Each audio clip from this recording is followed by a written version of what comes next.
Good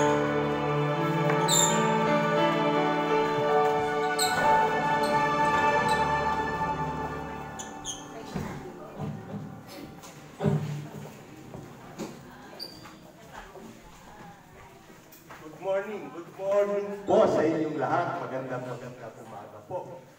Pwede pong i-occupy po ninyo ito kasi yung kung may ulit, diyan na lang po sila sa uli. Dito na po kayo sa una kasi mas marami pong blessing sa unahan. Sige po, mag-move forward na po kayo. Dito sa kabila, bago tayo dumako sa ating mensahe, pagpapatuloy po natin yung ating tema sa buwan na ito about soul winning. Yan. Kasi yung kung nasa huli, madali lang hatakin niya para lumabas eh. Alam nyo, yung enemy po natin, no? The enemy is real. Totoo po ang enemy. Ngayon, pumapasyal din po siya sa loob ng church. Pumapasyal din po siya at tinitingnan niya kung anong mga pag-uugali, anong ginagawa mo sa loob ng church. At kapag nakita ka na ikaw ay lukewarm, o kapag ikaw ay nakita na wala yung focus mo sa mensahe ng Lord, o kaya naman ikaw ay inaantok, no, katulog-tulog mo lang kapatid kagising-gising mo lang, walang antukan ngayon Ngayon po ay panahon ng pakikinig ng salita po ng Diyos upang tayo naman po ay magkaroon ng pagkain espiritual. Ngayon bago po tayo dumako, isa pong patotoo sa mga anak po ng Diyos. Isang patotoo po. Sino po ang gusto? Okay, Brother Mark. Itong ating pastor na to, pati patotoo, kompleto sa kanya.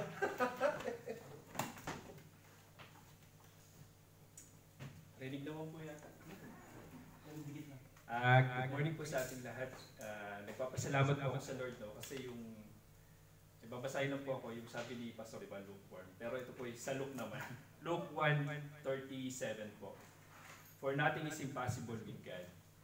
So ito pong pagpatotoo po naming mag-asawa is about po dun sa mother-in-law ko na si Pastora Susan. Actually,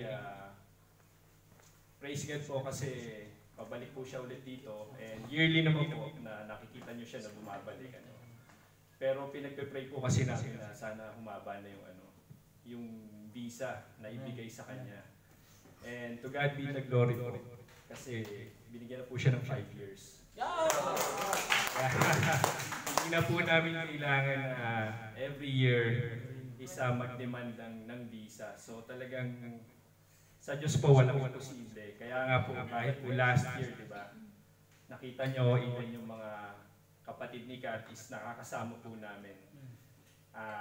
Marami pong tao na nag-ano na baka ginagamit daw po ba namin yung church, kaya po sila nakakapunta dito. Ang ginamit po namin is yung Panginoong Diyos. Amen. Siya po talaga yung yung naging reason po paano po nakakapunta dito yung family ni Kat. And ito po yung isang pagpapala po na sinishare din po namin sa inyong lahat na ganun po kabuti ang Panginoong Diyos. Wala pong imposible sa Kanya. Salamat. Alam nyo mga minamahal kong mga kapatid. Doon po sa mga bagay na hinihingi natin na ang Diyos ay tumutugon, doon po siya nagpapakita ng kanyang kabutihan. Na nothing is impossible with God. Ano mang pinagdadaanan mo, ano mang kahilingan mo, na ito ay naaayon sa kalooban ng Diyos, yan po ay tinutugon ng ating Panginoon. Tandaan po natin yan. God is so faithful. So, dadako po tayo sa ating topic, no? Pagpapatuloy po natin yung ating tema ngayong buwan na ito about soul winning. Sapagkat ang soul winning po ay isa sa napaka-importanting bagay. Napaka-importanting bagay sa isang Kristiyano. At ang ating pong Panginoon, napunta po siya rito, ang pinaka-purpose niya po ay hindi yung ikaw ay pagalingin. No?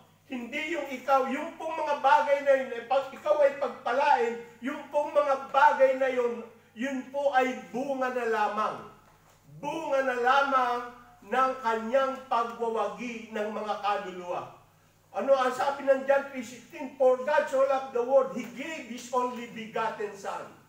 No? Ang pinakapakay po ng ating Panginoon, kaya po siya ay naparito, ay upang abutin, upang hanapin yung mga nawawalang kaluluwa. Kaya pag binasa niyo po itong Biblia, punong-puno po ito ng kaparaanan ng ating Panginoon upang magkaroon siya ng bridge doon sa mga tao na nangangailangan ng kaligtasan. Ang mga mangingisda, yung unang disipulo niya, ano po ang kinatagpo ng ating Panginoon? Yung mga isda, yung mga bulag, saan po sila kinatagpo? Doon sa kanilang hindi nakakakitang mga mata. Doon sa mga pipi, doon po sila kinatatagpo. At ako po ay natitiyak, lahat po tayo ay may mga patutuo about kung papaano po tayo kinatagpo ng ating Panginoon. At ang layunin po ng ating Diyos, ikaw ay mapagwagian niya. Sa halip na papunta ka sa impyerno, papunta ka ngayon sa langit. Nang dahil ito po yung layunin ng ating Father God, ng ating Panginoong Yesus, at ng Diyos Espiritu Santo na magkaroon tayo ng buhay na walang hanggan. Kaya napakahalaga po yung winning soul, yung pagwawagi. Sabi ko nga nung isang linggo, meron kang napakagandang pamilya. Pero kung yung pamilya mo, wala ang pangalan sa aklat ng buhay, ano ang ganda nito? Meron kang kaibigan, pero kung hindi yan kaibigan ng Diyos, ano ang halaga nito? Meron kang magandang bahay, meron kang mansion, pero kung ikaw mismo, wala kang bahay sa langit, ano ang halaga nito? Meron kang magandang sasakyan, napakagandang sasakyan na tinitingnan ng tao, pero nawawala ka sa landas ng kaligtasan. Ano ang ganda nito? Kaya napakahalaga po na tayo po ay bumalik doon sa tinatawag na winning soul. Sapagkat ito po ang iyak, ito po ang heartbeat, ito po ang nakikita ng ating Diyos Ama, kaya ipinadala niya ang kanyang bugtong na anak na si Jesus. Yun po yung pinaka-business ng ating God the Father. Ang role po ng ating Panginoon ay upang hanapin yung mga nawawala at muling ibalik ang relasyon ng tao sa Diyos. Sapagkat ang tao ay nilikha ng Diyos upang makasama, maka-fellowship niya. Nang dahil sa kasalanan, tayo po, bawat isa, bawat pamilya, nahiwalay po tayo sa Diyos. Pero napakabuti po ng Diyos. Sapagkat yung dakilang pag-ibig niya ay ibinigay niya sa mundong ito upang hindi ka mapahamak at magkaroon ka ng buhay. At yan po yung ating tatalakayin. Sabi po dito, pamamagatan po natin itong the call for soul winner. No? Ang mga Kristiyano po, nakakalungkot po, stagnant na ang mga Kristiyano sa panahon ngayon. And according to the survey, ang tao po sa mundo ay bumibilang ng almost 8 billion. Almost 8 billion. At sa bilang po nila, nasa higit 2 billion lamang yung Kristiyano, yung totoo. Mahigit 2 billion lamang. At dun po sa mahigit na 5 billion na tao, meron po nung about 2.5 billion na mga tinatawag na Kristiyano, pero mga relihiyoso. At araw-araw po sa buhay na ito, marami po ang namamatay. At itong mga kaluluwang ito, kapag hindi nakilala ang ating Panginoon at hindi naglingkod ating Diyos, hindi na pahalagahan kung paano ang Diyos ay napunta rito, wala pong itong ibang pupuntahan kung hindi ang impyerno. Kaya nakakalungkot po ang mga Kristiyano na stagnant na. Ang unang kadahilan ng mga minamahal kong mga kapatid, paano po tayo makapagwawagi ng kaluluwa para sa ating Panginoon kung ikaw mismo, ang kaluluwa mo, hindi mo na pagwawagian? Hello?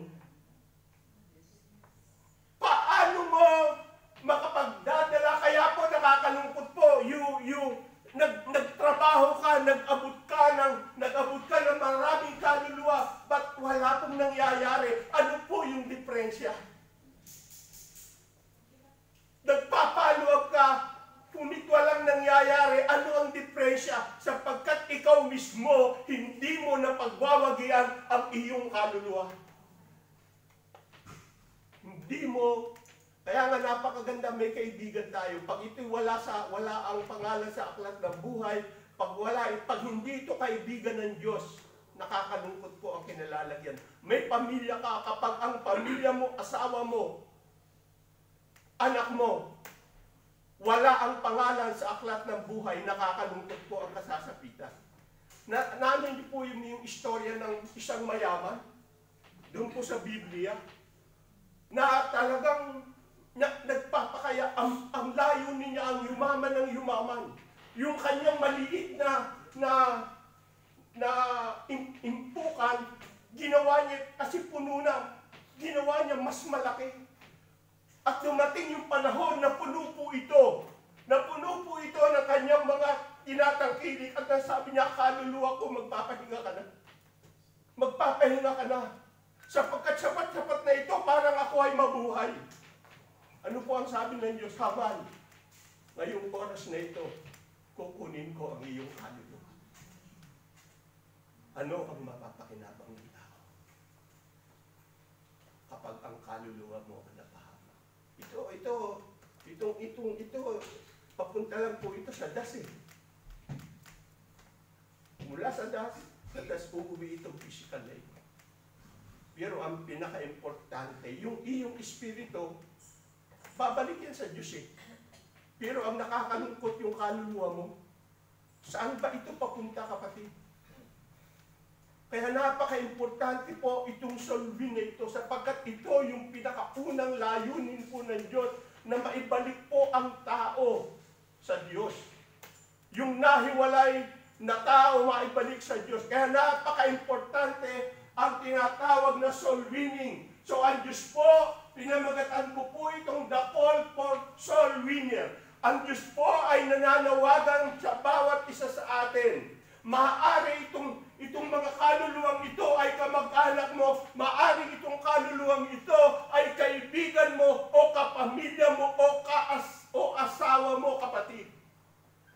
Kapag hindi ito nakakilala sa Diyos, papunta po ito sa mali. Papunta ito sa kapahamakan. Ang sabi po ng Matthew, okay, dako po tayo dito. Amplified po ito. Amplified Bible. Mostly ginagamit po itong amplified ng mga pastor. Ang sabi rito, and he said to them, follow me. Sa ibang translation po, come. Sa NIV, come. O ibang translation, come. So yung po ay invitation ng ating Panginoon. Sa bawat isa sa atin, ang Diyos po ay nag-iimbita. Tingnan mo nga yung kapatid mo, ay yung katabi mo. Sabihin mo, ang Diyos ay nag-iimbita sa iyo sa oras na ito. Ang sabi diyan, follow me. Sumunod kayo sa akin. As you are my disciple, accepting me as your master, teacher, and walking in the same path of life that I walk. At dun lang po tayo magiging fisher. Ang sabi niya dyan, ang pangako po ng Diyos, I am surely, kapag ikaw ay susunod sa akin, susunod ka sa aking mga yapak, gagawin kitang mamamalakaya ng mga tao. Hindi na isda ang iyong huhulihin. Ito po, yung storyang ito yung mga disipulo po Biro mo, magdamag silang nanguhuli ng isda. Kapag binalikan niyo po ito, babasahin niyo po itong Matthew na ito, magdamag po silang nanguhuli ng isda. Dahil sa kanilang pangangailangan araw-araw. Pero, sad to say, wala po silang nahuli. Tinatagpo po sila ng Diyos doon sa sitwasyon na yun, ano ang kailangan mo? Isda ang kailangan nila. Nung sumunod po sila sa Diyos, ang daming isda nilang nahuli. Nakinabang. At ang sabi ng Diyos, okay, ngayon, hindi na kayo mangingisda. Ang iisday nyo naman ngayon, huhulihin nyo ngayon, ay mga tao. Ano po ang ginawa ng mga disipulo? Nagdalawang isip po pa sila na sumunod sa ating Panginoon. Hindi po sila nagdalawang isip. Sapagkat alam nila yung pagsunod nila sa ating Panginoon, lalo silang pagpapalain ng ating Diyos. Doon nila naranasan yung miracle. So, every born of God, every one of us is called to be a soul winner. Soul winning is not definite, it is a definite effort na pangungunahan mo po ang tao upang makilala nila ang ating Panginoon. Sabi ko nga, napakaganda na meron tayong ini-invite sa church. Pag na-invite ko ang isang tao sa church, nagagala ka. But ang question po rito, nilid mo ba yan para sa Diyos? Hello? Nailid mo ba yan para sa Diyos? Ang problema, sabi ko nga ang problema, hindi mo siya mailid sa Diyos sapagkat ikaw mismo hindi mo nawiwin ang iyong kaluluwa para sa Diyos. At hindi ka, doon po sa topic natin last Wednesday, hindi ka makapagbibigay sa isang tao ng mga bagay na wala sa iyo. Imposible po. Napaka-imposible na makapagbigay ka ng isang bagay sa tao na ikaw naman ay wala. Ang tanging maibibigay mo, kapatid, kung ano ang meron ka. Kaya nga sabi ni Peter, wala akong ginto, wala akong silver, wala akong kayamanan. Pero kung ano ang meron ako, ito ang ibibigay ko sa iyo. Kaya napakahirap magbigay kung wala ka. Napakahirap mag-win ng soul kung ang iyong sarili hindi mo na pagwawagyan. And every day may struggle po tayo. Sino po ang walang struggle dito? Sa kanya sarili. Miski man po si Apostle Paul, may struggle Ang sabi ni Apostle Paul, yung gusto kong gawin, hindi ko magawa. Pero yung ayaw kong gawin, yun ang ginagawa ko. Miski si Apostle Paul nag-i-struggle sa kanyang sarili. So winning is the primary assignment ng mga disipulo po. Kaya nung tawagin sila, okay, ngayon ay mangingisda na kayo ng tao. Yun po, yung pinakaunang sinabi po ng Diyos sa kanyang mga disipulo, magiging fisher yung pagsunod nila. And this is a call, ito po ay tawag sa bawat isa sa atin. Alam niyo kapatid, pwede po tayo magkunwari na tayo ay born again. Maraming mga Kristiyano, parang nag-aaral ba sa school? Nag-uniform pagpapasok sa eskwelahan. Paglabas sa eskwelahan, pagdating sa bahay, aalisin yung uniform. Isasabit yung uniform. At maraming Kristiyano sa ating kapanahunan, paano tayo, the same thing na pag-araw ng Sunday, sorry po, tamaan sana, huwag magagalit, tamaan sana po tayo para tayo ay magising. Pag-araw ng Sunday, sabi nga nung banal-banayot, banal-balayot na tao dyan, banal-banalan. Pero paglabas, wala naman. Paano tayo makapag-win ng soul? Tandaan natin, mga minamahal kong mga kapatid, napakaraming nakapagmamasid po sa atin. Yung anak mo, yung kaibigan mo, yung asawa mo, lahat ng tao na nandun po sa sphere of our influence, tinitingnan ka. Maging ang langit, kapatid, tinitingnan ka. Kung papaano mo narinig ang salita ng Diyos, kung papaano yung salita ng Diyos nagrima ito sa iyo, kung papaano yung salita ng Diyos nag-action ka. Kaya maraming natitisod ng mga nai-invite natin Hindi na makita sa atin yung tunay na tatak ng pagiging Kristiyano. Kasi doon ka lang ayos sa loob ng tiyan. Paglabas mo, nakikita ka nila, ay, ito ba itong Kristiyano na to? Ganito ba ito pinupuntahan ko siya? Yung mga labi, hindi mapigil. Sabihin mo nga, awatin mo nga yung labi mo. Kasi mas marami pong natitisod sa labi Bakit nakakasunog yan No? Nasusunog yung mga, yung malaking lugar ng dahil lang sa labi. Alam niyo yung labi natin, napakaliit ng part ng ating katawan. Pero yan yung pinakamalaking nagagawa para magdulot ng masama sa kapwa natin. Sabihin mo nga sa kayong katabi, awat-awatin mo naman yung bibig mo.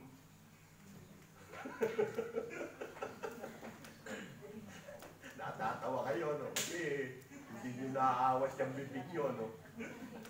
Ang dami pong masasabing mabubuting bagay. Ang daming masasabi na may encourage yung tao. Kaya napakahalaga po na makita po sa buhay natin. At this is ako, paano maniniwala yung mga tao? Huy, punta ka sa church kasi, ganito, maganda roon, maganda. Okay, pinagbigyan ka unang bagay dahil nahihiya sa iyo. Sa susunod, ayaw na pumunta. Kasi hindi nakikita sa iyo Hindi nakikita sa iyo Tingnan mo sarili mo. Ilang taon ka ng Kristiyano? Ilang taon ka ng Kristiyano? Nakapagdala ka ba ng kaluluwa, kapatid? At ito po yung business ng ating God the Father. Ito po yung business ng ating God the Father. At ito lamang yung mga bagay na hindi po mawawalan ng saysay, yung ginagawa mo sa ating Panginoon. Be an instrument. Maging instrumento po tayo sa mahalagang kaluluwa. Yan po ay napakahalaga sa ating Panginoon. Biro mo, ang ating Diyos, nandoon po siya sa kanyang trono, ang ating Panginoong Yesus. Nagpakababa, naging tao, naging kagaya mo, nararamdaman ang sakit, nararamdaman ang hapdi, nararamdaman ang gulo. Nagpakatao, nagpakababa. Nagpapako sa krus upang ikaw at ako ay magkaroon ng buhay na walang hanggan. Kaya dapat po pahalagahan po natin. This is a call. We should be an instrument doon po sa mga mahalagang kaluluwang yan upang yung mga taong yan ay maligtas. Soul winning is the heartbeat. Ito po ang iyak. Ito po ang iyak ng puso ng ating God the Father. And it is the ministry na ibinigay po sa lahat, sa bawat isa sa atin. Hindi po yung ikaw ay magkaroon. Okay, maganda po yung may asawa tayo. Maganda po na tayo po. Yung po ay mga blessing lang. Yung meron tayong tahanan, meron tayong sasakyan. Those are all blessings that come from the Lord. But your duty, kapatid, ay magwagi ka ng kaluluwa para sa kaharian ng Diyos. Alam niyo kung walang nagsikap sa atin, kung walang ginamit ang Diyos sa akin, sa iyo, wala po tayo dito. Eh ngayon ikaw ayaw mong kumilos. You are called to be an instrument in the hands of God. There are perishing souls. Sabi ko nga sa inyo, ilang kaluluwa ang namamatay araw-araw. At yung kaluluwang ito, kapag hindi nakilala ang ating Panginoon, papunta po ito sa perishing. Magdadanas po ito ng napakabigat na kaparusahan. Alam niyo po, istorya dito, yung rich man, yung nabanggit ko, no, nag-ipon siya na nag-ipon ng marami, okay, talaga puno na yung kanyang kamaligan. Sabi niya, magpapahinga na ako. So naranasan niya yung hirap. Nung kinuha ng Diyos yung kanyang kaluluwa, napunta po siya doon sa Hades. Doon sa lugar ng walang hanggang paghihirap. Naramdaman niya yung init. Naramdaman niya yung hapdi. Naramdaman niya yung lalong kalungkutan. Na sa akala niya, sa buhay niya, sa lupang ito, nandun na siya sa tagumpay. Ang sabi niya, nung maramdaman niya ito, ang sabi niya, Abraham, Father Abraham, suguin mo si Lazaro upang yung kanyang finger, idikit lamang ang kanyang finger doon sa aking mga dila na makaranas lamang ako ng lamig. Ano ang sabi po? Ang sabi, nakakalungkot. Hindi na pwede makapunta dyan si Lazaro sapagkat merong bangin na mamagitan na yung narito hindi na makapupunta dyan. Ano ang sabi po nito? Father Abraham, meron pa po akong 5 kapatid. Doon pa lamang siya umiyak. Meron po ako 5 kapatid. Yung 5 kapatid ko, kagaya ko rin. Kaya nga, subuin mo si Lazaro para ihayag yung kaligtasan. Ano ang sabi?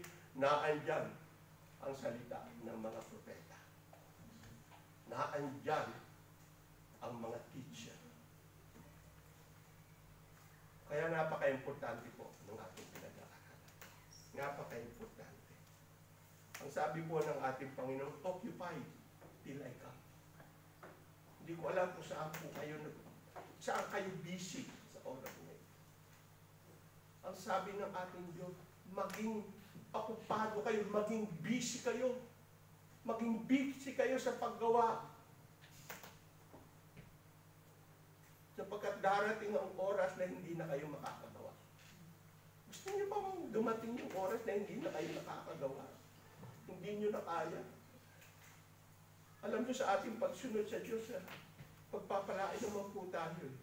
Ang sabi po ng ating Panginoon, paki-forward, follow me, Jesus said. Doon po sa ating follow me.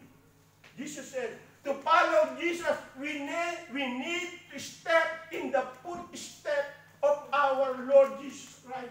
Kailangan hahakbang po tayo doon sa mga hinakbangan ng ating Panginoon. Sapagkat why? He is the first fruit. Siya po yung unang bunga. At tayo ay mga bunga lang ng ginawa ng ating Panginoon. You know? To follow Jesus, we need to step in the footstep of our Lord Jesus Christ. We need to understand that the heartbeat of our Master, and we need to see what Jesus saw. We must follow Him. Kailangan po yung sinusundan natin. Hindi ko alam kung sino po ang sinusundan ninyo. Huwag po kayong susunod sa akin. Marami po akong mali. Tiyakin nyo sa inyong sarili na wala kayong ibang sinusunod kundi itong ating Panginoon. At ang pagsunod po sa ating Panginoon, sinusunod natin, inu-obey natin yung kanyang mga turo. Yung mga turo niya, sapagkat ito ang magdadala sa iyo sa tagumpay sa buhay na ito. Ito ang magdadala sa iyo sa buhay na walang hanggan. Ito ang magdadala sa kaibigan mo, sa iyong kamag-anak, sa iyong mga kapatid, sa iyong asawa, upang magkaroon ng buhay na walang hanggan. Sundin po natin yung lifestyle ng ating Panginoon. Basahin niyo po ang Biblia, ano ba ang lifestyle ng ating Diyos nung siya po ay nagkatawang tao. Okay, nakikisama siya doon sa mga makasalanan. And the purpose is to build the bridge upang itong mga makasalanan na ito ay madala niya sa kaharian ng Diyos. Nakikisama rin po siya. Pero hindi niya itino-compromise yung kanyang sarili. Eh maraming Kristiyano kapag iba na ang kasama, iba na rin ang ugali. Hello? Pag iba ang kasama, pag taga-mundo ang kasama, mundo na rin ang ginagawa. Paano tayo magiging ilaw ng mundong ito? Alam niyo, pag ganyan ang ginagawa natin, mananagot tayo sa Diyos. Ano po ang sabi ng Ecclesiastes chapter 11 verse chapter 33. Ezekiel 33 Ezekiel chapter 11 chapter 33 verse 7 to 11. Ikaw tao, ginawa kitang bantay. I appoint you to be a watchman. Pagka sinabi ko sa taong ito na siya ay makasalanan at hindi mo ginawa ang iyong tawag yan, tungkulin. Kapag namatay itong taong ito, tandaan mo, mananagot ka sa akin. Para praise po. Doon po sa Ezekiel chapter 33, 7 to 11. Kaya meron po tayong tungkulin. Huwag po natin hahayaan. Huwag po tayong magiging compromising sapagkat life is too short. Napakaikli lang po ng buhay. Akala ko batang-bata pa po ako Ngayon magsi-66 na ako. Akala ko kailan lang binata pa ako, pero ngayon 66 na ako. Napakaikli lang po ng buhay. At itong buhay na ito, nasa journey lang po tayo. Kaya nga, sumunod po tayo. At sundin po natin, mag-sacrifice po tayo. Talagang ang pag-win po ng soul, may kasamang sakripisyo. Hindi mo po mapagbawagyan ang kaluluwa kung wala kang sakripisyo. Mamahalin mo siya, kung ano ang pangangailangan niya, kakatagpuin mo, kagaya po ng ating Panginoon, aabutin mo siya. Pastor, nakakasawa naman yung taong yan kung ikaw ang pagsawaan ng Diyos, kakasawa naman yung taong yan Gawin po natin yung magagawa natin and give the rest to the Lord. Hindi naman ikaw ang makakapag-convert ng tao Sabi ko nga sa iyo, miski martilyuhin mo yan, kapag yan hindi kumikilos ang Diyos, wala ka rin magagawa dyan. Wala kang magagawa dyan, kapatid. Kaya napaka-importante ang panalangin mo. Napaka-importante yung pagmamahal mo. Hindi mo kasi maaabot yan, lalo na ang ginagawa mong salita ay parang binabaril mo siya, sinasaktan mo siya. Hindi mo mawiwili. Mauuwi lang kayo sa gulo. Break na tayo. Kasi kaibigan kita, pero pagkaganyan ka, hindi mo mawiwin yan. Wala yung patient mo, wala yung pagtsatsaga mo, hindi mo mawiwin yan. Kakaroon lang kayo ng tawag yan, wall. Hindi ka nag-build ng bridge, but you are building the wall. Nakakita na po ba kayo ng doktor? Nakakita na kayo, nakaalam na kayo ng doktor na walang napagaling? Sino po yung nakakita ng doktor na walang napagaling? O sino naman yung nakakita ng teacher na hindi nagtuturo? Sino po? Nakakita na kayo nun?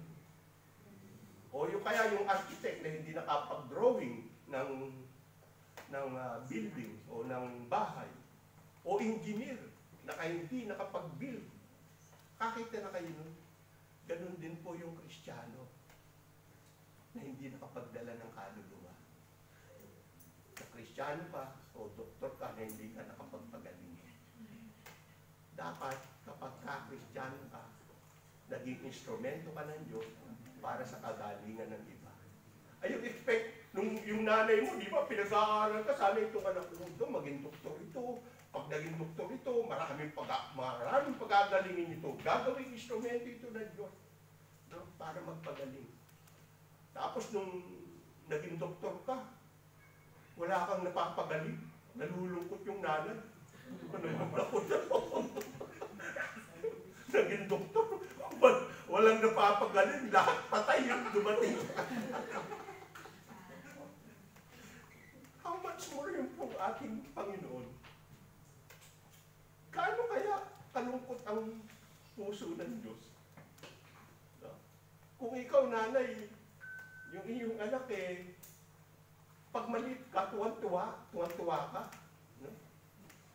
Tuwang-tuwa ka kapag nakikita mo yung anak mo kasi baby pa siya Tuwang-tuwa ka. Pero kapag lumalaki na, kapag umiidad na, hindi na lumalaki, nagiging balso at nagiging inano, anong pakiramdam mo? Anong pakiramdam mo? Nalulungkot ka siyempre. Bakit ka na ito? Ang cute nung bata pa. Ngayon, 18 na, ganun pa rin kaliit.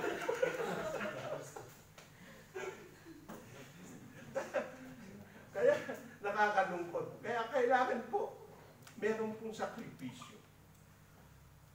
At in return, wag naman po tayo mag-i-expect ng pakinabang. Hayaan mo ang Diyos magpala sa iyo, kapatid. Sabihin mo nga sa katabi, hayaan mo ang Diyos magpala sa iyo. Hindi natutulog ang Diyos, ikaw lagi kang tulog Kahit sa chat, natutulog kayo. Tingnan mo yung katabi mo kung natutulog na yan. Sabi ko sa inyo, kaya may natutulog yata. Kaka-problema malaki yan, ha? Pagka-internet, gising na gising yung mata mo. Pag sa salita ng Diyos, natutulog ka, there's something wrong, ha? Sabihin mo sa iyo katabi, there's something wrong, ha? Hallelujah. Okay. Pangalawang sinabi po ng ating Panginoon, I will make you fisher of men. Kapag po tayo sumunod at yung mga aral, yung sakripisyo po ng ating Panginoon, I will make you fisher of men. Yun po yung katiyakan na mangyayari po sa isang tao. No? Tandaan natin, we are saved to be served. Hindi po tayo naligtas na tayo ay paglilingkuran, kundi naligtas po tayo upang tayo po ay maglingkod. We are redeemed, reproduced spiritually, to reproduce spiritually. We are fished out of miry clay. Doon po tayo dinampot. Lahat po tayo may mga mali po sa buhay natin. Wala pong makapagsasabi isa man sa atin na ikaw ay perpekto. Kasi kung perpekto ka na, wala ka na rito. Hindi ka perpekto, kapatid. At ikaw ay kinuha ng Diyos doon sa dilim ng iyong buhay at inilipat ka sa liwanag. So that we may become fisher of men. Becoming fisher of men means Jesus was going to use us. Yun po yung sinabi niya, come and follow me. I will make you fisher of men. Gagawin kita. No? Gagawin kita mangingisda sa kaharian ng Diyos. Magdadala ka ng kaluluwa sa kaharian ng Diyos. And by this way, you are growing spiritually. At sa pamamagitan nito, nagagamit ka ng Diyos sa kanyang kaharian. Lahat po tayo may talento. Lahat po tayo may abilidad. Lahat po tayo merong gift na ibinigay ang Diyos. Ang tanong dito, Kapatid, nagagamit mo ba yung gift na yan? O hindi mo alam? Hindi mo alam yung gift mo. Kaya, yun po ang panawagan. Come. Bakit po, I will make you fisherman? Bakit napakahalaga? Dito po yung bibigyan ko po ng DNA.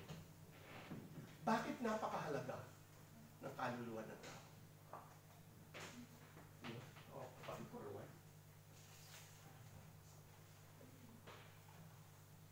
Why it's important to be fisherman? Bakit po napakahalaga na ikaw ay isang soul winner? Una-una ang sabi po ng Diyos, dito po sa Mark chapter 36-37, what good is it for someone to gain the whole world? Kahit mapagwagian mo ang lahat ng yaman ng mundong ito, ang sabi rito, yet forfeit their soul, or what can anyone give in exchange for their soul? So makikita po natin dito yung kahalagahan ng kaluluwa ng tao. At ang ating Panginoon, napunta po siya rito upang hanapin yung mga nawawala, upang maibalik. Ganun po kahalaga. At ang sabi ng Biblia, isang kaluluwa ang magsisi at bumalik sa ating Panginoon. Libo-libong mga anghel ang nagkakatuwaan. Kaya po yung winning soul is one of the business that give us joy. Yung pong kapag nakita mo yung kaluluwa mong dinala at inilid mo siya sa Panginoon, doon po tayo nagkakaroon ng kagalakan sa ating puso. Tingnan mo nga yung mukha ng kapatid mo, kung may joy pa yan.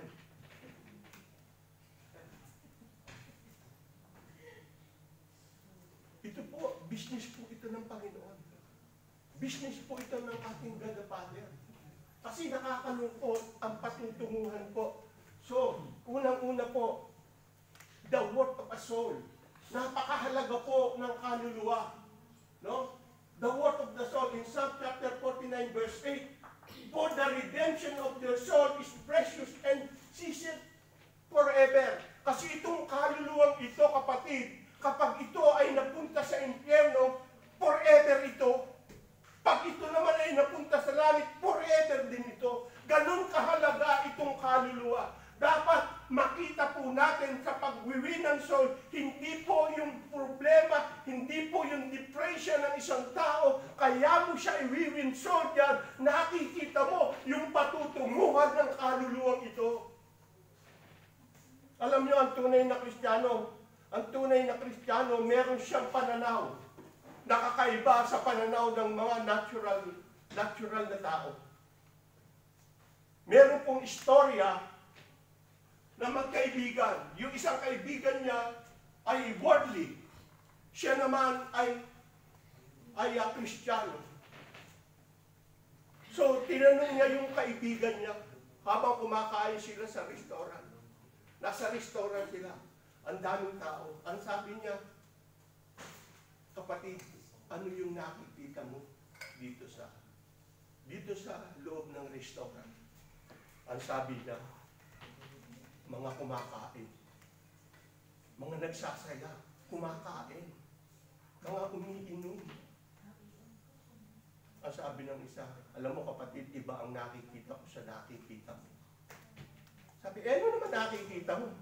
Alam mo nakikita ko, kapag itong mga kaluluwang ito, hindi ito nakilala si Kristo, papunta ito sa impyerno. Kakaiba. Tingnan mo yung katabi mo kung kakaiba ang paningin niya.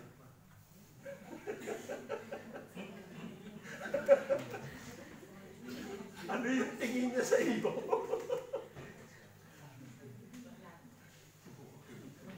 Kapag ang tingin kaya niya sa iyo, kapag hindi ko ito minahal ako po. Problemang malaki ito. Kaya, for the redemption of their soul is precious and ceaseth forever. Forever po yan. At maaari po kapatid, we may be the only one who can make impression on a particular soul. Maaaring ikaw yung gagamitin eh. Kaso, minsan na nagiging katwiran natin, nananalangin lang tayo. Ay, Lord, sana po gumamit po kayo ng iba doon sa aking pamilya. Para bawi sa ating sa kaharian mo. Lord, di ba, sino yung madalas mag-pray niya? Miski man ako nagpe-pray doon eh. Oh. Hindi mo alam, ikaw pala yung gagamitin ng Lord. You are the instrument of God to those people, to those your loved ones. Ang ginagawa mo, nananalangin ka lang, Lord, bring somebody to them to share the word of God so that they can receive salvation. Hindi mo alam, yung conviction nasa puso mo na, but you are not doing something. Lord, Pastor, parang ako yan.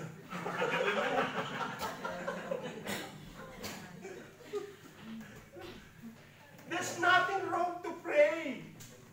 Hindi ko po sinasabing mali na ipanalangin. There's nothing wrong to pray for our loved ones. But after the prayer, what you are going to do an action. Anyway, kapag hindi sumunod, they rejected the Lord. Makahirap naman talaga mag-winansol sa mga mahal natin sa buhay. Even the Lord Jesus Christ. But the good thing is you do your best. And God is faithful. Napakatapat po ng Diyos. One of the members saved, the whole member of the family will be saved. Probably it's not in our time. But God will use somebody. But the good thing is ginawa mo yung ginagawa, yung call for a soul winner. A soul of man is very precious and very valuable than all of the things in this world. Ano po ang sabi ng 1 John chapter 2, 16 to 17? For everything in this world, lahat po, for everything in this world is not come from the Father, but come from the world. The world and its desire will pass away, but the man who do the will of God will live forever and ever in the presence of God. Mabubuhay siya magpakailan. Have you not seen the value of one soul?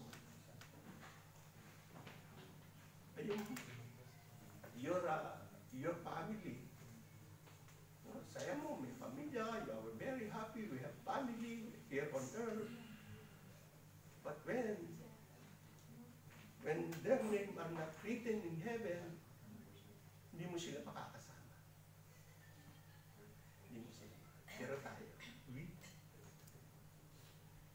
we as a children of God, when we continue to serve the Lord with all our heart, with all our strength, one day we will be together in heaven.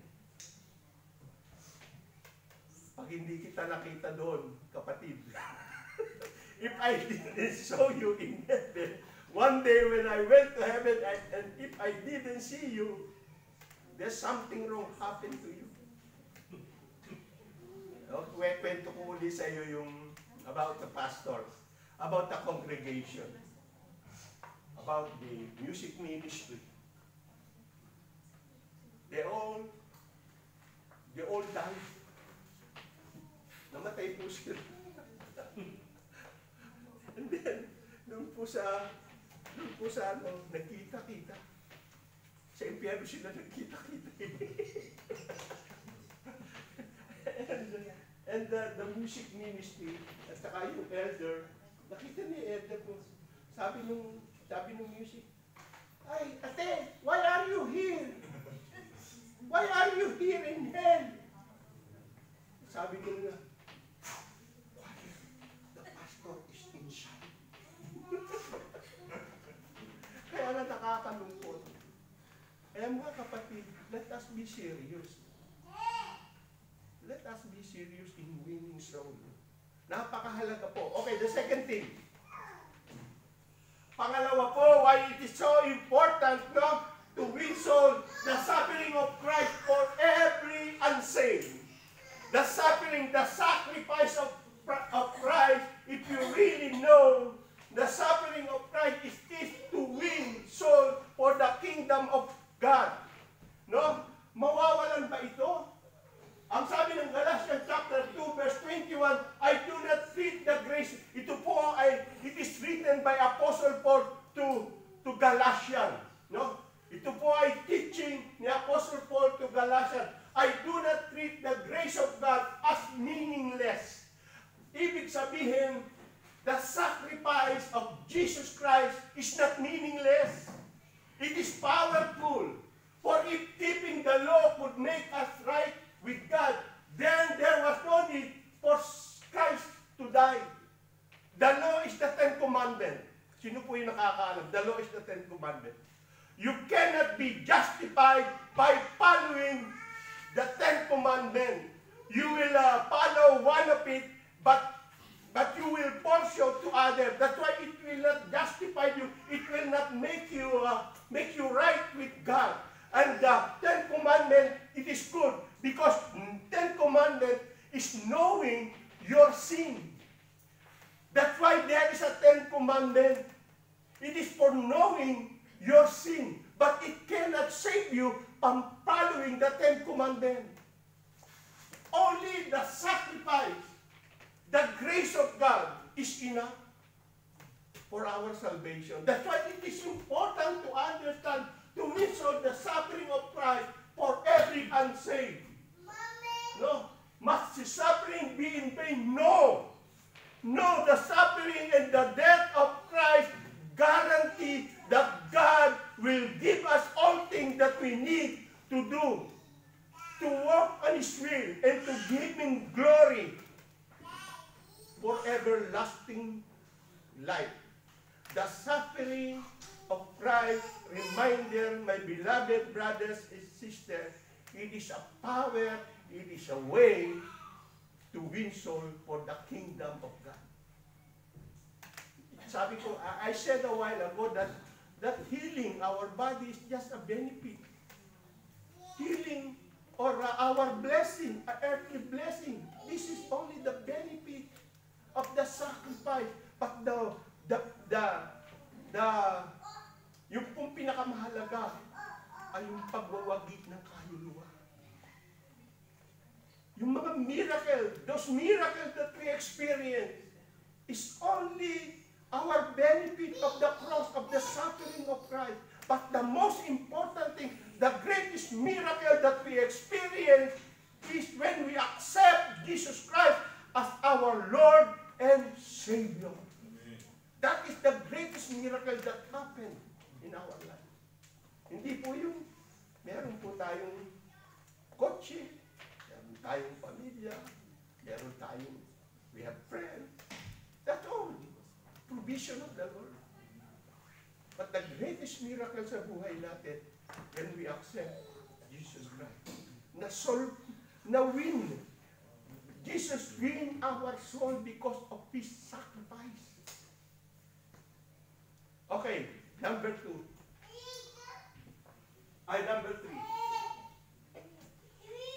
Gusto ko po, I want, may mga picture po, kasi picture lang matuto na kayo. Kahit hindi nyo maunawaan yung sinasabi ko. The emptiness and the vanity of this world.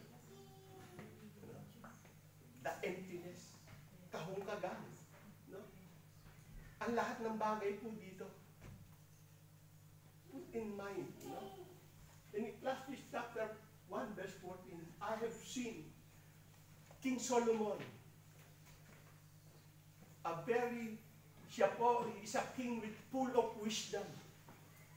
He's not asking for money, for everything. But one thing, he asked to the Lord, Lord, give me wisdom. At ang sabi diyan, I have seen all the work which have been done under the sun. So nakita niya, he observed everything what happened in the world. And I do believe you are also observing what happened in this world. Ang sabi niya, and I see it is all for nothing. All for nothing. It is like trying to catch up the wind. So everything in this world, my beloved brothers and sisters, will come to nothing. Because this world one day will be destroyed. And when you die, or when you died one day, sorry, gusto ko, wag ko sabihin, pero when you die one day, you cannot even carry your earring. Sino po yung dadalhin mo pa? Gagawin ng your relative and your parent, because you have earring, dadalhin doon sa kabaong mo. Kala niya madadala pa. Gagawin naman ng supultorero, puhukayin, kukunin. Nanakawin pa rin. Nothing can we bring in the other life. Nothing. That's why I want you to see the importance of soul winner. The soul is very precious to the Lord. One day, and I always say this, one day, whether you like it or not, we will depart. We will depart. We don't know what the time. But ask the Lord to prolong our life. I ask the Lord, Lord, can I have up to 85 years old? 85 years old is enough for me. Yung hindi pa ako pinapampers. And it's sad to say, nakakalungkot eh. It's sad to say many Christians still with pamper Christian. Pinapampers pa natin mga Kristiyano. Stop to be pampered. Stop to be pampered. Let's do our job. Kasi everything in this world is empty, and the more you look for the answer of your question in this world, the more you get, your life become empty. Lalo na sa mga computer, naghahanap ka ng mga all by computer, naghahanap ka ng mga sagot. Lalong nagiging empty. Stop. Because everything in this world, those are good. But stop doing that. Because your life must become more empty. Because everything in this world is vanity, is meaningless. Kahit na magkaroon ka ng malaking bahay o malaking mansion, the good thing in our existence, my beloved brothers and sisters, is that so-called satisfied life. Sabi mga sa iyong katabi, baka hindi pa satisfied yun. Kaya ay nakahatak pati oras eh. Let us enjoy our life. Enjoy it. Enjoy po natin. This verse, my beloved brothers and sisters, encourage us to win soul.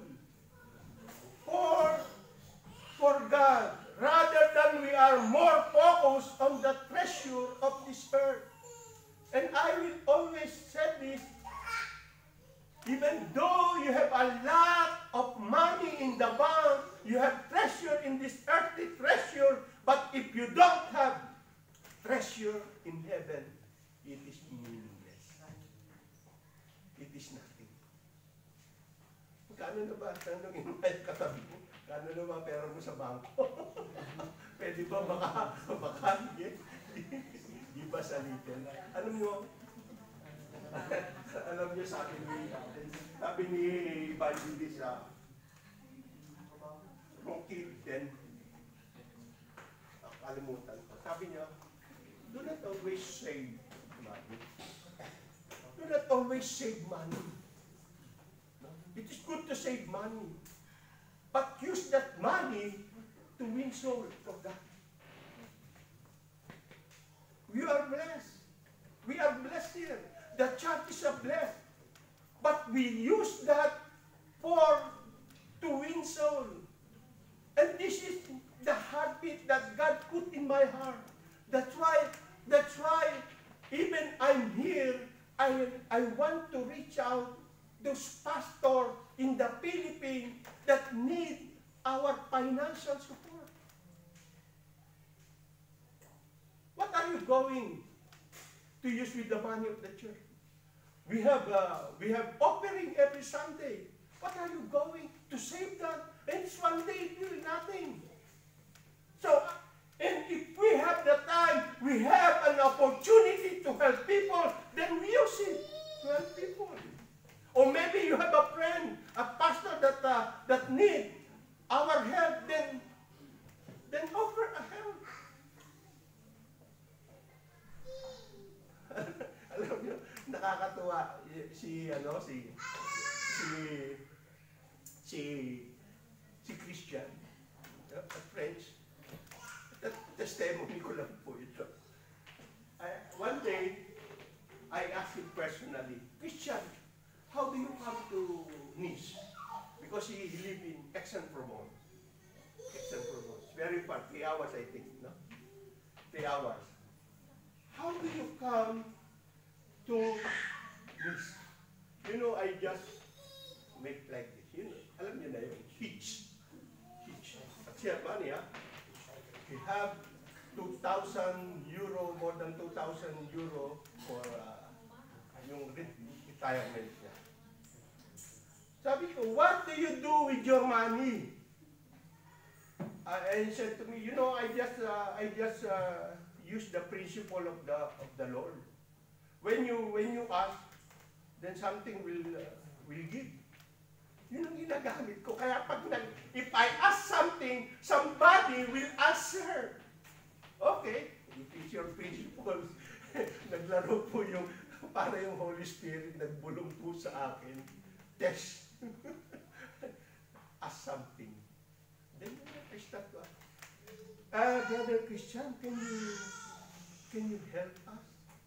Because if God put me in my heart about to help these children and pastor to buy something for them, a small property. And you know, hindi po ako nagdalawang isip. He give us a check, 2,500 euro. I just use the principle of when you ask, then you will receive. Baka naman subukan nyo, with wrong motive, Baka subukan nyo with wrong motive, hindi po yan mangyayari.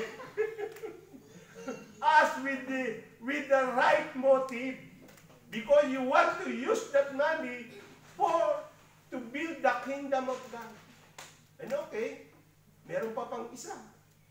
Meron pang isa. Hinihintay ko lang. So, God is faithful. No? Why? Kasi everything naman dito mawawala. Yung pera mo sa bangko, iiwan mo lang yun. Iiwan mo yan, kapatid.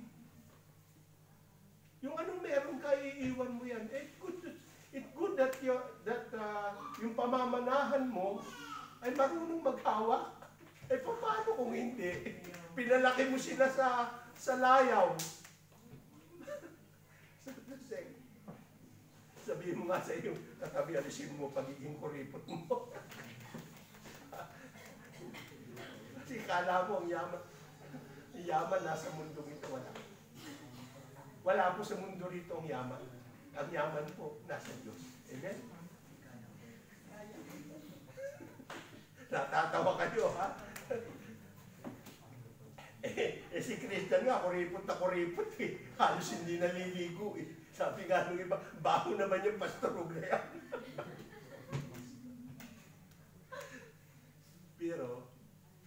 pero Kristiyano naman po siya. Na yung meron siya, is willing to help.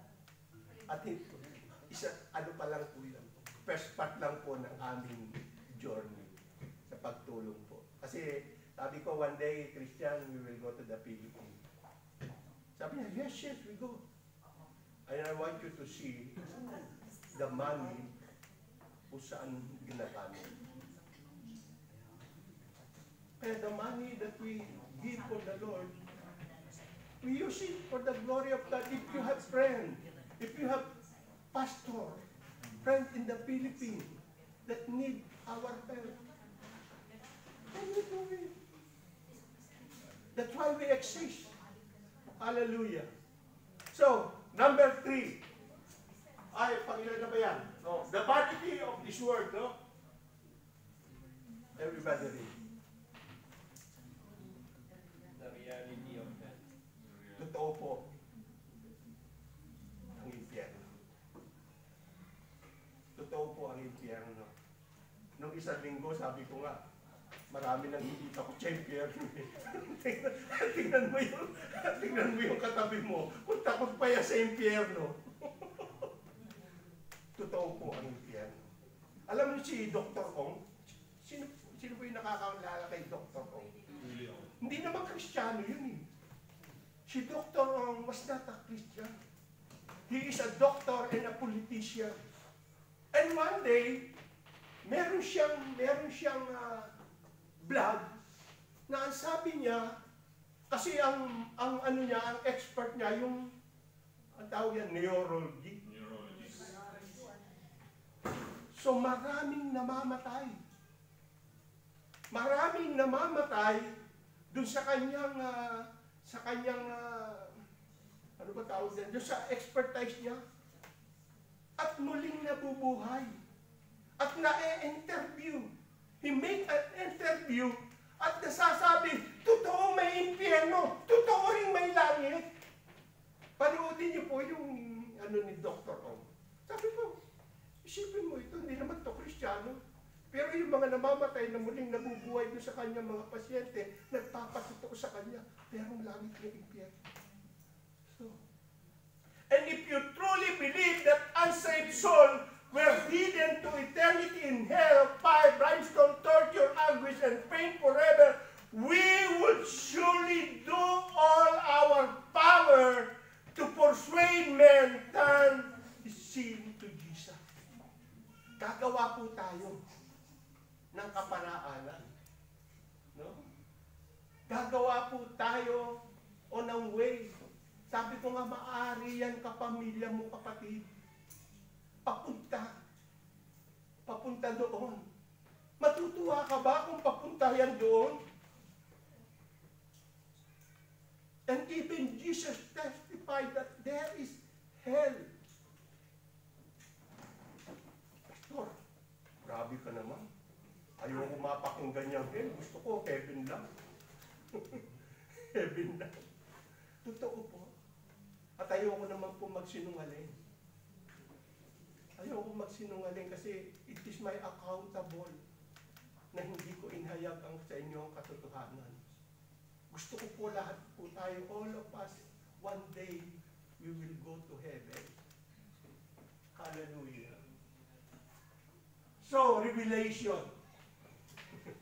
Okay, babasahin po natin ito. No? Napaka the coward. Tingnan mo yung katabi mo kung duwag yan.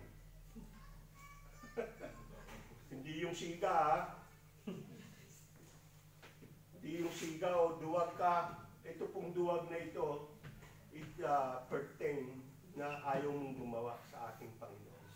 The coward, the unbelieving, no? The vile, yung mga karumal-dumal, the murderer, the sexual immoral, yung mga may asawa, nawawala po dito. Kasi yung may mga asawa na pumapatol pa sa ibang lalaki. Yung mga lalaki, pag umaga, pag gabi,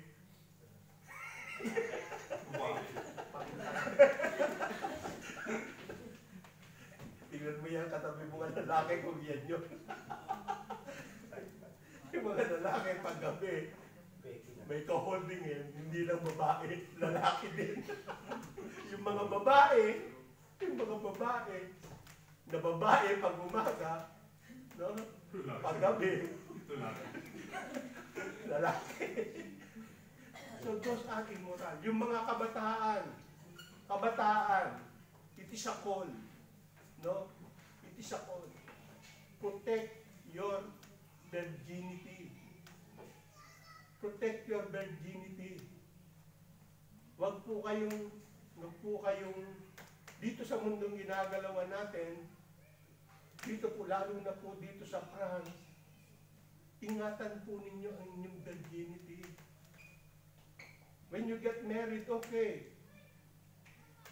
Ingatan ninyo, kasi yan po ay sexual immoral. No? Those who practice magic, yung po mga tao, sino po yung nagbabasa pa ng yung palm reading? Sino po? O yung horoscope? Meron pa po ba rito, horoscope? Meron pa po rito nagko-consult sa medium, sa mga witchcraft. Tandaan nyo kapatid, yung mga idolater, mas inuuna ang yaman ng mundong ito, no? At yung mga sinungaling,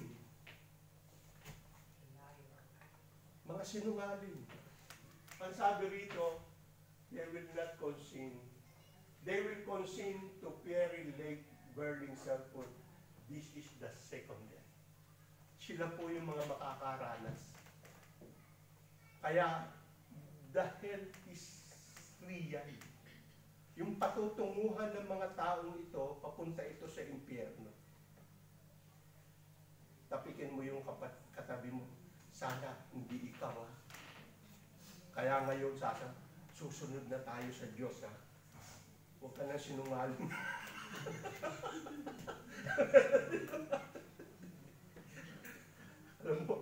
Alam niyo, dami matatanda na ngayon.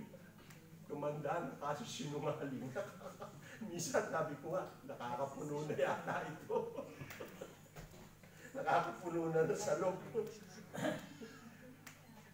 Yung po ay mga duwag na tao. Ano? Mga duwag. Totoo niya, hindi po yan nananampalataya. Okay, dito po ako magtatapos. The reality of heaven. Wow, pastor, yan ang gusto kong marinig. Yung langit, kasi doon gusto ko mapunta eh. Gusto ko makita po ninyo na totoo po yung impyerno, totoo din na may langit. Kaya nga si Jesus ay napunta rito at tayo, it is a call for soul winner.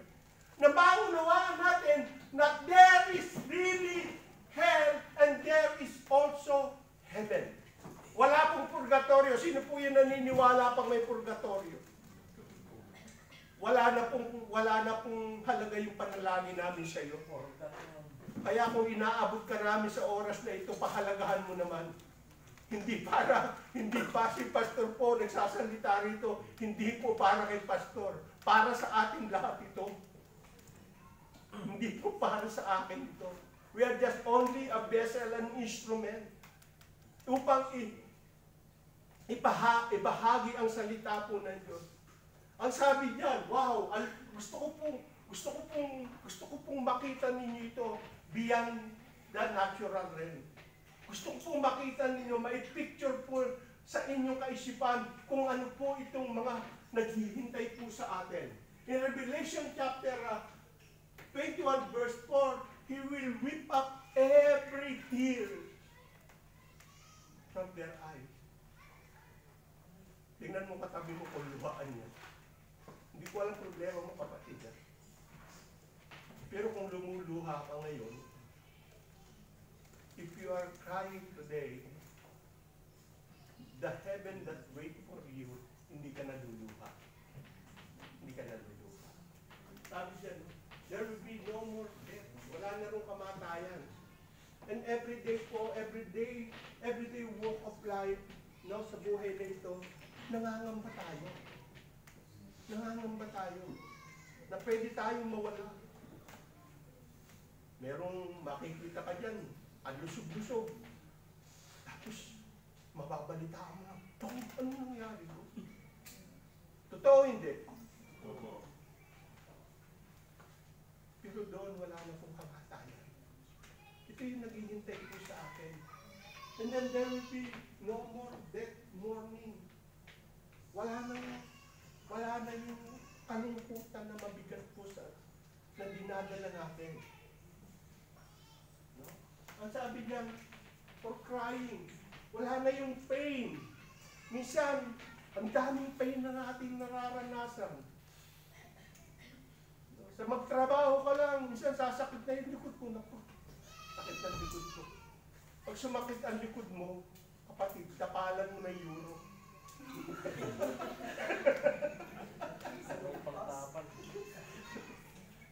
Meron ang istorya eh.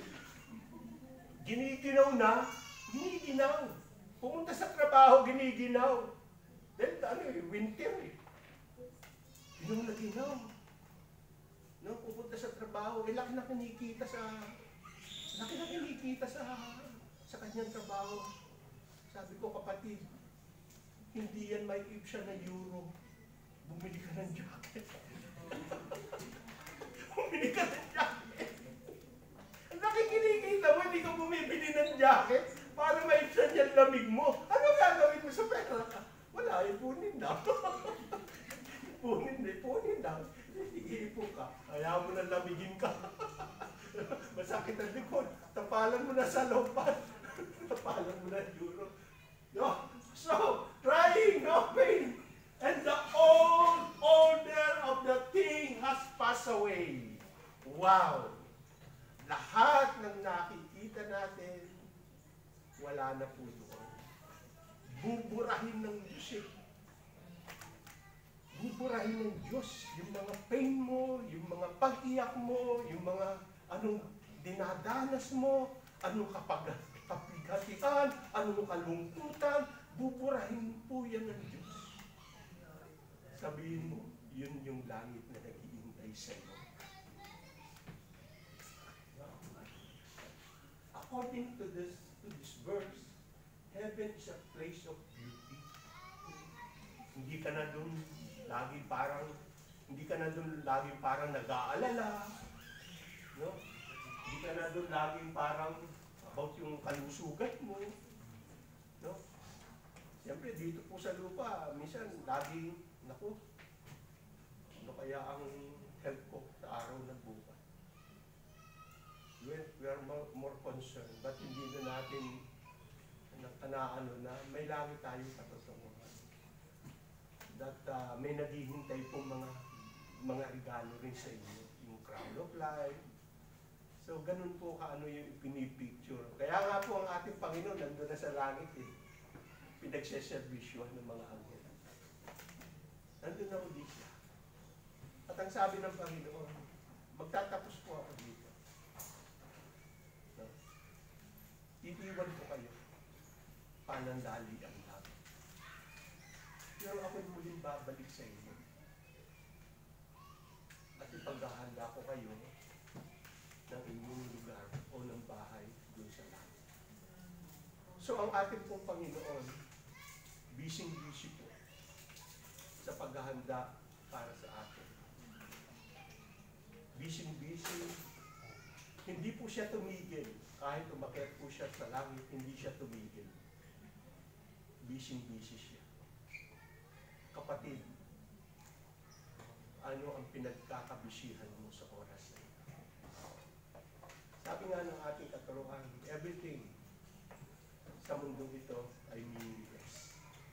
Okay, kung meron tayong, if we have good salary, if we have good family, if we have car, we have everything, those are all blessings. But hindi po yun yung pinakamahalaga.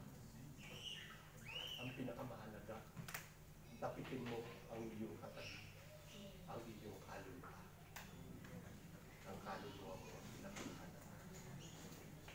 Huwag nawang mangyari one day, umiiyak ka na rito. Pagdating mo sa kabilang buhay, umiiyak ka pa rin. Kailangan naman umiiyak ka rito. Pagdating mo sa kabilang buhay, tumatawa ka naman.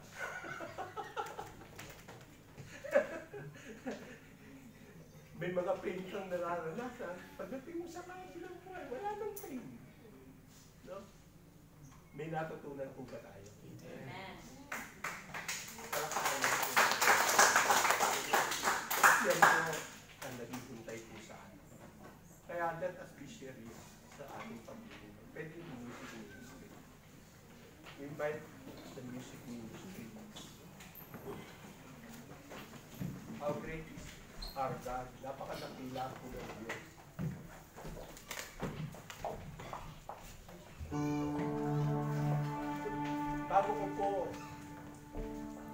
Bago po natin kantahan ito, gusto ko po lang iwan ng isang kwento. Ito po ay tungkol sa isang bata at the age of between 7 to 12 years old. At napagkaugalian na po ng kanyang ama na tuwing pong wala silang ginagawa, they went out. Nagbibigay po sila ng flyer doon sa kanilang mga kapitbahay. At isang araw, napakasama po ng panahon. Napakasama ng panahon. At sabi ng tatay, anak, huwag na muna tayong lumabas para magbigay ng mga flyer. At sabi naman ng anak, tay, bibigay ko lang itong meron pa akong flyer. Kung ayaw mo sumama, ako na lang. So sa madaling salita, ito pong bata ay umayo. At binigyan ko yung mga kapitbahay ng flyer na nakasaad po doon, Jesus loves you. So kumatok po siya doon sa isang tahanan at meron pong nagbukas na isang babae. At itong babae ito, nandun po siya sa lugar kung saan yung pain, yung suffering, yung mga pinagdadaanan niya, at nagdesisyon na po itong babaeng ito na wakasan po yung kanyang buhay. Naglagay na po siya ng tali at handa na po niyang ihang ang kanyang sarili. Alisin niya na ang buhay. At sa pamamagitan po nito, itong batang ito, yung pagkatukbo ng batang ito doon sa kanyang tahanan, muli po siyang nagising. At binuksan niya ang pinto. At inabot ng batang ito yung flyer. At nasaan doon na mahal ka ng Diyos. Mahal na mahal ka ng Diyos. Maaari po sa babaeng ito wala nang magmamahal. Pero nung time na yon, sa pamamagitan ng flyer na yon, naabot po yung pangangailangan ng babae ito. At lumipas po ang ilang linggo. Ito pong babae ito ay nagpunta sa church kung saan yung mga bata, yung batang ito ay umaattend pati yung kanyang ama. At nagpaturo ng kapuya. So gusto ko pong makita sa istorya nito, maaari po doon sa ating mga kaibigan, mga kamag-anak, maaari po nawawala na po sila ng lugar sa mundo nito. Maaari hindi na nila alam kung saan sila pupunta.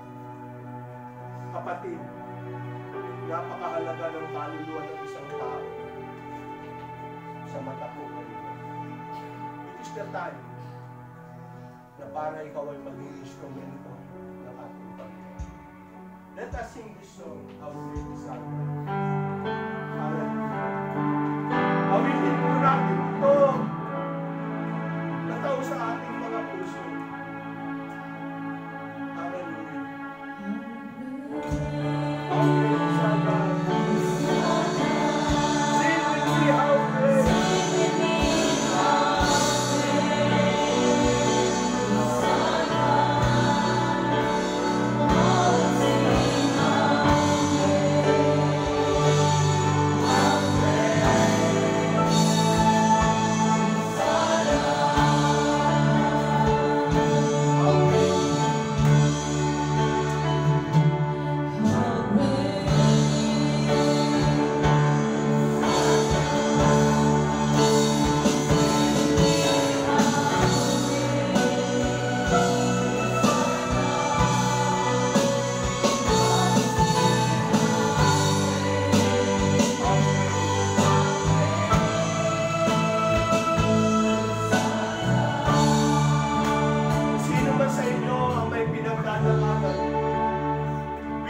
Come forward. Your soul is very important to the Lord. I want to pray for you. Do not be ashamed. Do not look to your neighbor. I just want to release the blessing. Come quickly. And the Holy Spirit is ministering. And the Holy Spirit is revealing the deep things of God. Hallelujah. Huwag po kayong mahihiya. The anointing of the Lord, the anointing of God is in the midst of us. The anointing of the Lord is in the midst of us. We can ask the Lord, Lord, I'm here. I'm here. May mga pinagdadaanan po kayo.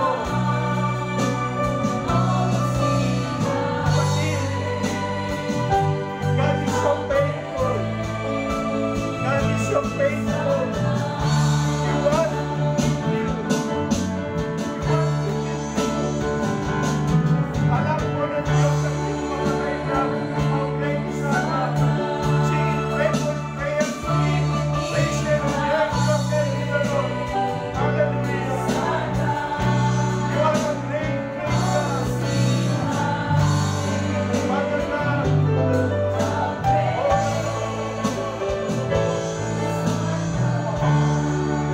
Father, in the name of Jesus, Lord, as you are with us in our worship, I lay my hand upon them to release the blessing in the mighty name of Jesus. Father, ang mga pinagdadaanan ng anak mo dito sa moment na para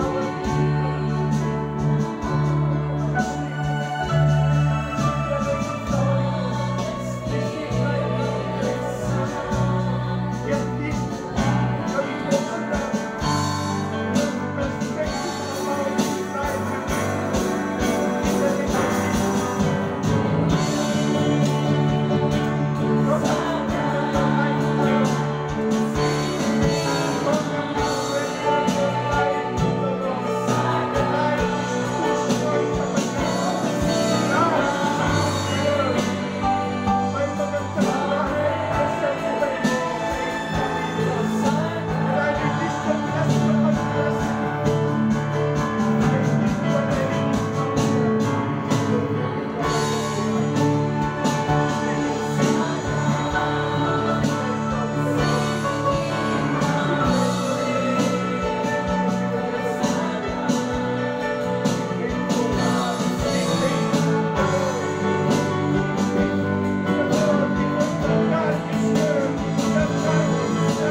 Father, alam mo, isa yung kanyang pusin sa mga at sinabi ko sa iyo sa tawag dito, sinasabat to you, you will be able to desire of our heart in the name of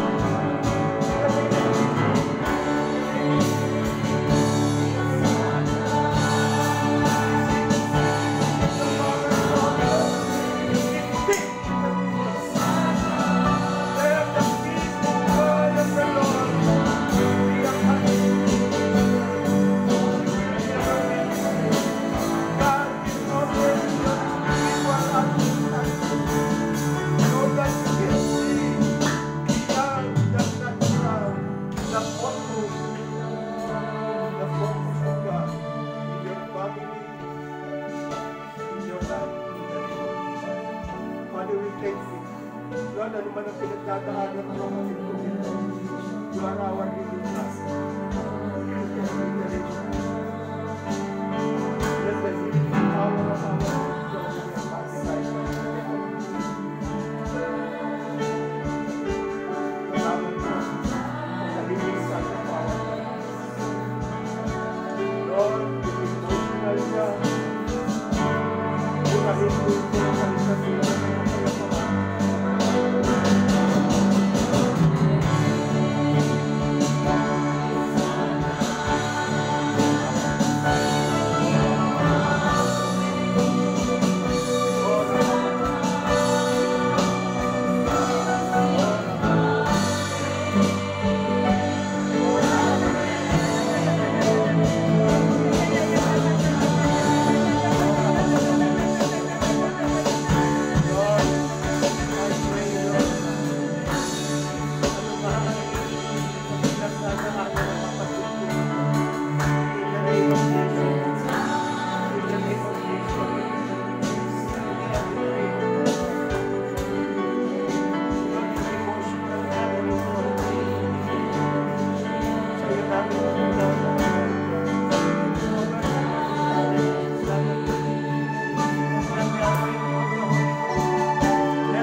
Total surrender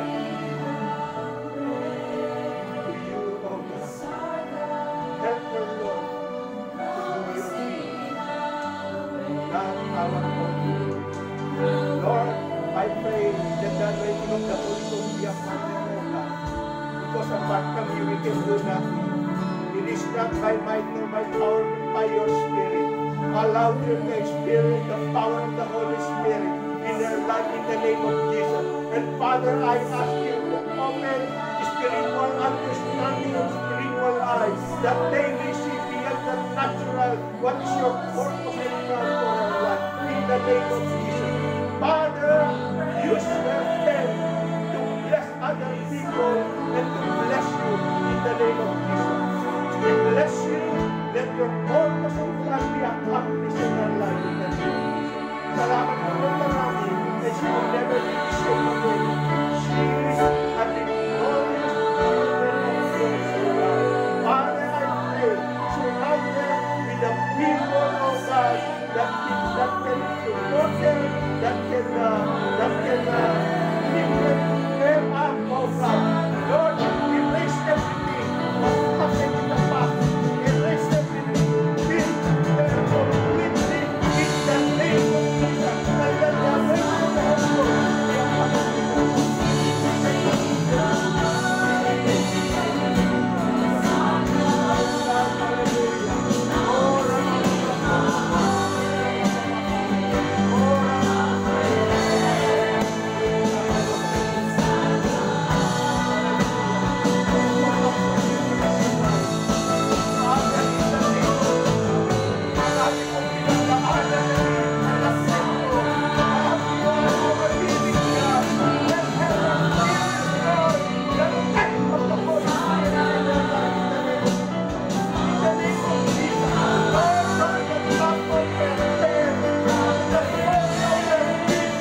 Tapos lagi ka na sa aming piling.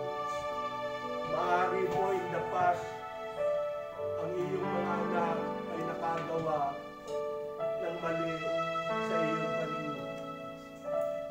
Lumakad po kami sa aming mga sariling kaparaanan. Sa sarili naming nakikita at hindi yung nakikita mo. Salamat po sa banal na Espiritu na hindi mo po kami iniiwan. Hindi mo kami pinapabayaan. Salamat po sa wisdom, sa knowledge na nagmumula po siya. Lord, sa umagang ito, meron ka po mga anak sa lugar na ito na nangangailangan ng pangangailangan.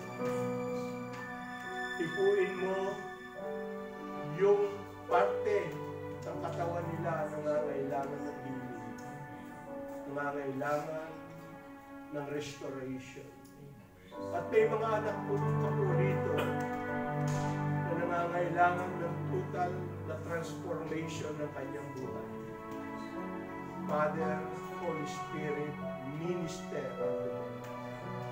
Hindi po kami lalabas sa lugar na ito na luhaan pa ulit. At lalabas po kami na may kagalakan sa aming puso sapagkat ikaw ang Diyos na nangako sa amin na hindi mo kami pababayaan. At ang sino man lumalapit sa iyo ay hindi mapapahiya. Salamat po sa umagang ito. At lahat po ng aming papuri mula po sa una hanggang sa huli. Nawa ang lahat ng ito'y makapagbigay ng karangalan sa mga. We thank you, Father God, for you are a faithful